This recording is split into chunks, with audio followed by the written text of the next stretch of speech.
un partisan de la paix qui vient sur un plateau ou qui s'exprime sur les réseaux sociaux et guetter en permanence pour voir comment on va pouvoir extirper le moindre des adjectifs qu'il utilise, la moindre virgule, pour essayer de voir s'il n'y a pas une pensée sous-jacente qui serait antisémite évidemment, mais d'autres choses également.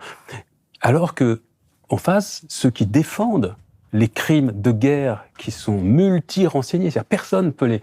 Et Raphaël Enthoven nous disait encore sur un plateau hier, on verra s'il y a des crimes de guerre à Gaza, mais il se fout de la gueule de qui, là ?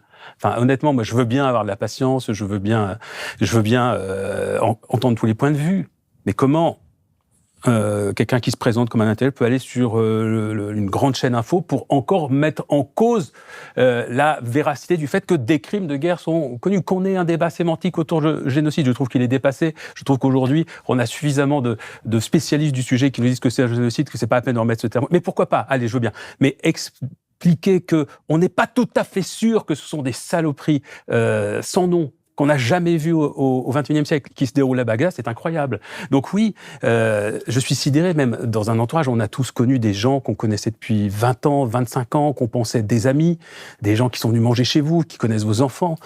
Ces gens-là nous expliquent que, oh là là, attention, est-ce qu'on n'est pas un peu suspect quand on défend le point de vue qu'on défend, à savoir stop, arrêtez les massacres à Gaza. Non, il faut comprendre ce qui se passe, il faudrait comprendre. C'est bizarre, je ne pourrais jamais comprendre qu'on s'en prenne à un enfant, qu'il soit juif, musulman, catholique, athée, n'importe quel... On ne s'en prend jamais à un enfant, jamais. Il y en a plus de 20 000 qui ont été massacrés, plus de 20 000. Il y en aura plus qui seront morts dans quelques semaines parce qu'il y a toutes les morts indirectes. Ceux qui sont en train d'être soignés, malheureusement, beaucoup d'entre eux vont mourir dans les mois qui viennent. Et effectivement, je ne comprends pas que ce sujet ne fasse pas la une de tous les médias, chaque jour, depuis le 8 octobre l'année dernière. Je ne comprends pas que ça n'occupe pas les conversations des politiques.